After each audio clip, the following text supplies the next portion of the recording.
welcome. I'm Belle, and first of all, I just want to say that I know that I've been away for a while, but if you are not new on my channel, if you've been here for a while, you know that I've had in the past some cancer scares, like skin cancer scares, and I've had to remove more moles on my skin. So that's been kind of nerve-wracking, and it has taken up a lot of my time. So that's why I haven't been here a lot, but hopefully I won't have to remove any more moles and everything will be fine and I won't have skin cancer. So now that we have that out of the way, today I decided to come back with a bang because I'm gonna be talking about a topic that's been like a huge topic of discussion lately since the beginning of the pandemic, because I know that it's been stressful for people who have children and for teachers, for schools, for everybody. I mean, the pandemic has been stressful, but it's something that I know that a lot of people might be upset with my opinion, but I thought I would share it here. So please, no hate in the comments below. This is just the opinion of a professional who has been working in education for the past 10 years. Today, I will be answering the question, the famous question, which is my child learning during the pandemic? So without further ado, let's go right into the video.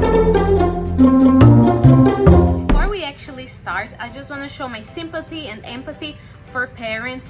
It doesn't matter if they're parents of 10 or of 1.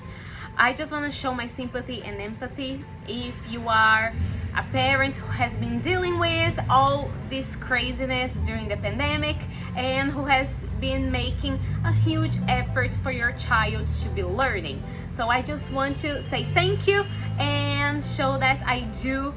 I can't say that I understand what you're going through because I don't have children, but I am a teacher, so I've been really front and center when it comes to that, and I know that it's been really hard for us teachers, so I can even imagine how hard it has been for the parents. So first of all, I just want to say thank you and just want to show all my sympathy and empathy for all the parents out there who just want your kids, who just want the kids to learn and to have quality of life during the pandemic time. So now that we have that out of the way, in one word, are the kids learning during the pandemic, like online, remotely? In one word, yes. And I understand that a lot of people might have a different opinion, but this is just my opinion and my experience, so please, again, respect that. So let's go back to March 2020 when this all began. I remember that I went to school one day and they sent me back and they said that the next day we would be working online.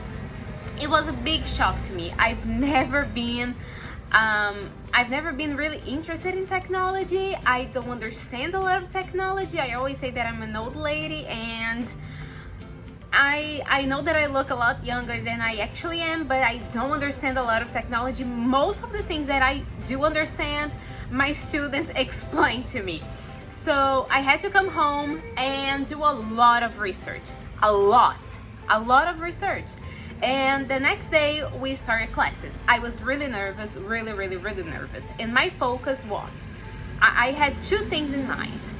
First of all, I just wanted my students to learn. Of course, I wanted them to learn. And the second thing that I kept in mind was, I want my students to have a little bit of fun during this hard, horrible time. And these are the things that I kept in mind. With that said, when classes start, I received a bunch of critique, a bunch of criticism from the parents, because sometimes parents would watch the classes and they would critique the classes after.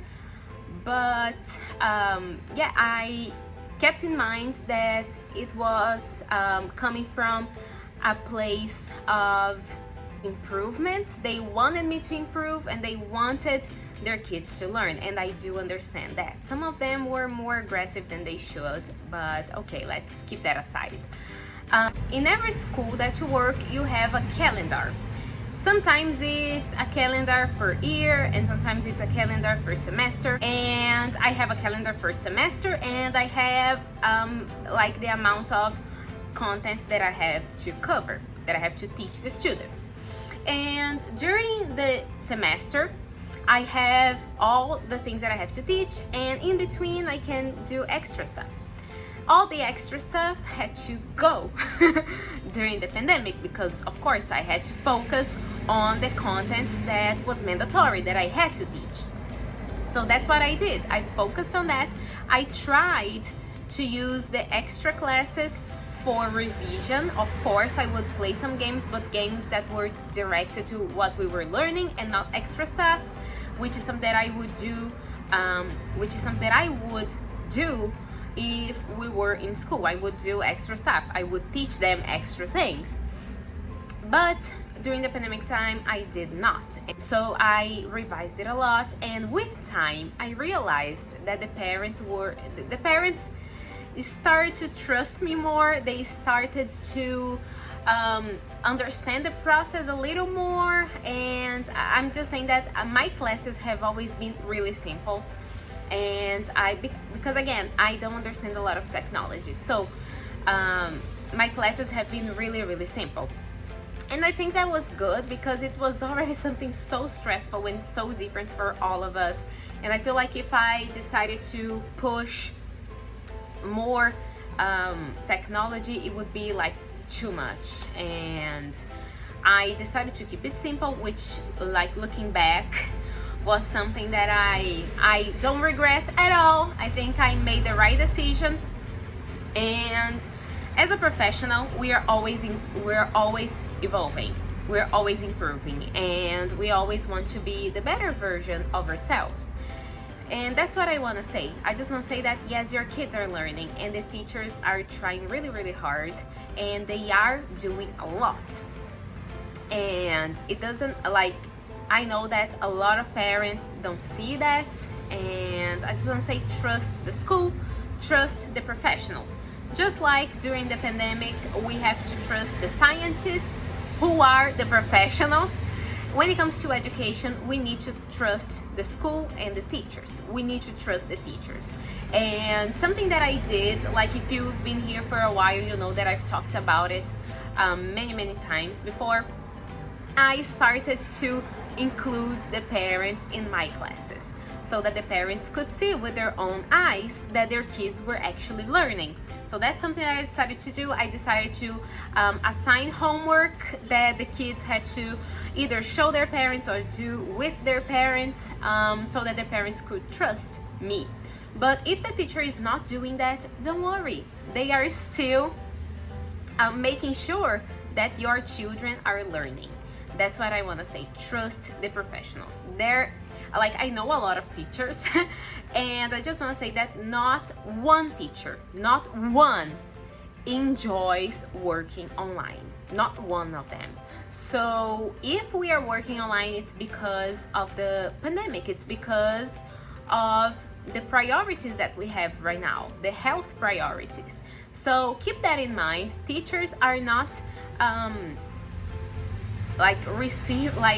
receiving a paycheck and not working. That's not the case. If anything, the teachers are working like twice, 3 times as hard. I just want to say that please respect the teachers. We are trying our best.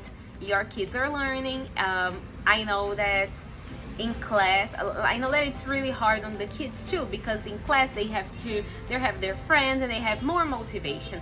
And sometimes I know that you just want to give critiques, and that's okay. You can give critiques, but be professional, be nice about it. Don't yell at teachers, because we are just trying our best to keep the students motivated and to cover what we have to cover during the semester or the year, as I said before. So I also want to say that teachers, we also have families. Like, I don't have kids, but I know a lot of teachers who have kids, and imagine how hard that must have been for those teachers who have been teaching online and also helping their kids. Be kind, and if you want to give critique or give constructive criticism, do that, but believe that the teacher is going to take that and do the best that they can with that information, because the teachers are the professional. It's like you don't go to a doctor and you ask for a medication and you say, okay, I just want to take this medication, give me a prescription for it. The doctor is not gonna give it to you just because you want to take that medication. The doctor is going to give to you a prescription for a medication that you actually need. So that's what I'm saying. Like, you can't tell the teachers what you want them to do in class, but they're going to do it if it's appropriate and if it's going to help the students learn. So keep that in mind. You can, of course, talk to your teachers, but keep that in mind. The teacher is going to listen to you, but it's going to do it if it's appropriate and if it's actually helpful. Because sometimes if you're not in the classroom every single day, like I've been for the last 10 years, you don't really know what works in real life. Like, before I entered a classroom, I had a completely different idea of what actually worked. And when I entered the classroom, I realized that I had like really wrong ideas. It's because I hadn't experienced that at that time. But then when I got to experience that, I realized that in reality, a lot of things change. When it's only in our mind, it's one thing, but in reality, it's a completely different thing. So again, what I encourage parents to do is talk to the teachers, but at the end of the day, trust them, trust the school. Keep that in mind. We've been doing our best, so please, I just ask for respect. And as a teacher, I know that I speak for most teachers. We're always open to talk, but trust that we're going to do the best for the kids, because we also want them to learn, and they are learning. Okay, so thank you guys so much for watching. Please don't forget to subscribe to my channel, click the bell so you receive a notification every time I post a video. Also, leave in the comments below what other videos you want me to do next. If you have any questions about this video, this specific topic, because I know it's a very controversial topic, just leave in the comments below. Subscribe, and I see you next Friday for a brand new video. Bye.